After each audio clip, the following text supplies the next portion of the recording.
Iran के nuclear programme को लेकर एक ऐसी खबर सामने आई है जिससे इजराइल और अमेरिका को बहुत बड़ा झटका लगा है। इजराइल और अमेरिका ये सोच कर बैठे थे कि उन्होंने जिस तरीके से ईरान पर हमले किए उसके बाद ईरान का न्यूक्लियर प्रोग्राम लगभग समाप्त हो गया, लगभग उसको ख़त्म कर दिया गया, तकरीबन उसको नेस्तो नाबूद कर दिया गया। और अब दहाइयों पीछे ईरान को इस प्रोग्राम को लेकर काम करना पड़ेगा। उसके बाद जिस पोजीशन में ईरान था उस पोजीशन में ईरान आ पाएगा। मैं हूं खुर्रम शहजाद और आप देख रहे हैं न्यूज़ 18 का डिजिटल प्लेटफॉर्म। आज इसी मौजू पर बात करेंगे, क्या ये खबर और किस तरीके से ईरान को लेकर जो खबर सामने आई है वो किस तरीके से इजराइल और अमेरिका की नींद हराम करने वाली है। दरअसल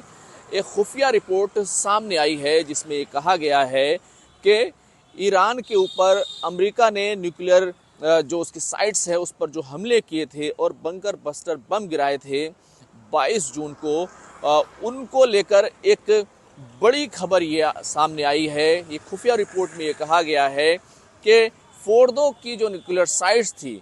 उसको तो भारी भरकम नुकसान हुआ है और 2 साल लगभग ईरान को इस पूरे नुकसान की भरपाई करने में लग जाएंगे और उससे पहले उसका जो न्यूक्लियर प्रोग्राम है वो फोर्दो साइट पर किसी तरीके से भी काम नहीं करेगा, क्योंकि फोर्दो साइट ऐसी साइट थी जहां पर यूरेनियम को इनरिच किया जाता था। लेकिन इसके साथ साथ 2 साइट्स और थी, अस्फहान की साइट थी और उसी के साथ साथ नंताज की साइट थी। ये जो दोनों साइटें हैं, ये दोनों साइटों पर साफ तौर पर जो अमेरिका ने हमले किए थे उससे कुछ खास नुकसान नहीं हुआ है और कुछ ही हफ्तों में ईरान इस काबिल हो जाएगा कि वो दोबारा से यूरेनियम का जो इनरिचमेंट है उसको वो शुरू कर सकता है। तो ये बहुत बड़ी खबर है। और अगर देखें जो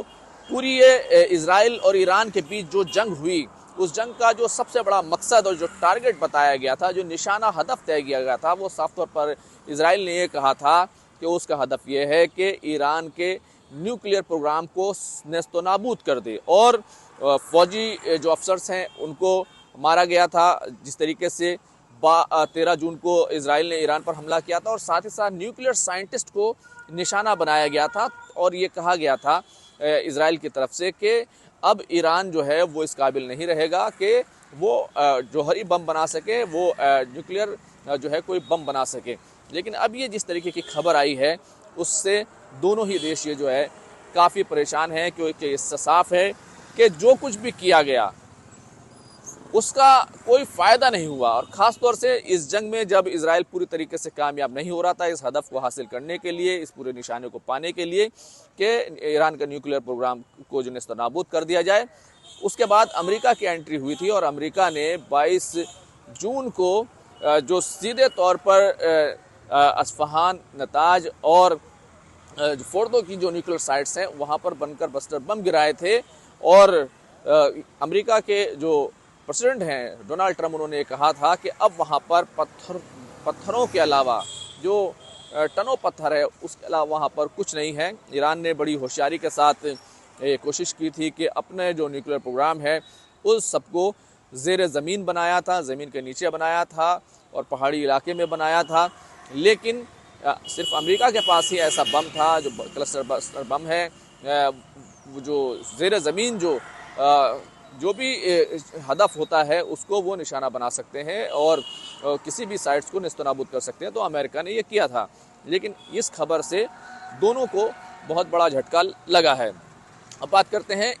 आखिर ईरान का जो न्यूक्लियर प्रोग्राम है उसको लेकर ईरान लगातार ये कहता रहा है कि उसका जो है सिविलियन पर्पज़ के लिए प्रोग्राम है, वो एनर्जी हासिल करना चाहता है और एनर्जी में बिजली बनाना चाहता है। अब आपको बता दें कि ईरान के पास लगभग 400 किलोग्राम इनरिच यूरेनियम है और उसको फोर्दो साइट में वो था, उसको ईरान ने पहले ही वहाँ से हटा दिया गया था। इस तरह की तमाम खबरें पहले ही आ चुकी हैं। अगर 1 किलोग्राम यूरेनियम होता है तो फिर उससे लगभग 44,000 मेगावाट प्रति घंटा जो है बिजली पैदा की जा सकती है और उसको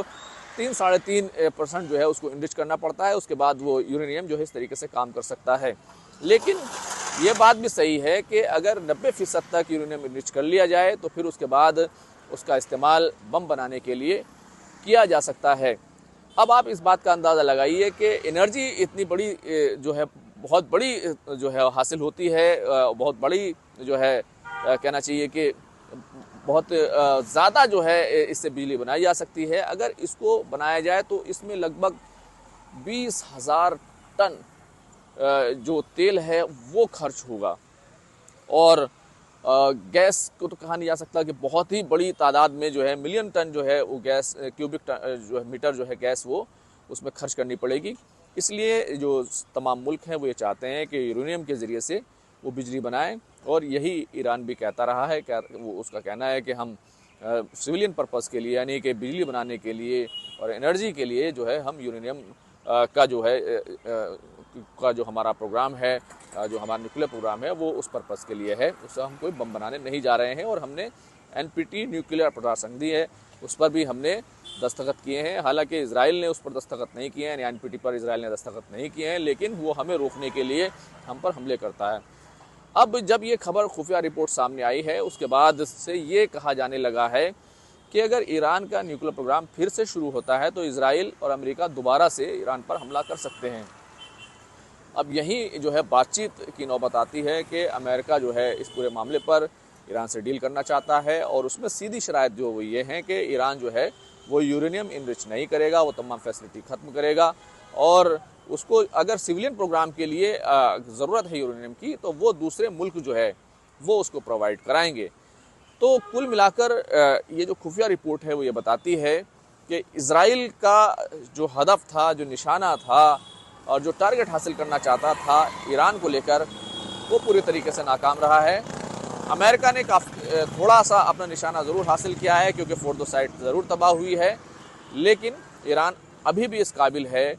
कि वो जो है अपना न्यूक्लियर प्रोग्राम जो है दोबारा से शुरू कर सकता है और कुछ ही हफ्तों में नताज और इस्फहान की जो साइट है वहाँ पर न्यूक्लियर इनरिचमेंट की सरगर्मी शुरू हो सकती है। खुर्रम शहजाद, न्यूज़ 18, दिल्ली।